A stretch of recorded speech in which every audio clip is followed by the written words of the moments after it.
Pengasas dan pemilik rangkaian restoran Muhammad Chan, Datuk Muhammad Chan Abdullah, meninggal dunia di Hospital Sungai Buloh malam tadi.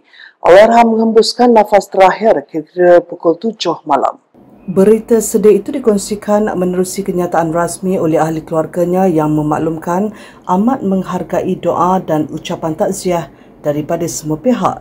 Menurut kenyataan bersama yang ditandatangani Datin Aminah Lee, Datuk Mustafa Chan, Datuk Muhammad Nik Chan, Puan Eliza Chan dan keluarga itu, pengurusan selanjutnya akan dimaklumkan kemudian. Sementara itu, jenazah Allahyarham difahamkan akan dikebumikan di Tanah Perkuburan Islam Raudatul Sakinah Bukit Kiara jam 2 petang ini. Allahyarham merupakan seorang tokoh yang disegani dan dikenali ramai kerana sumbangan beliau dalam pelbagai bidang.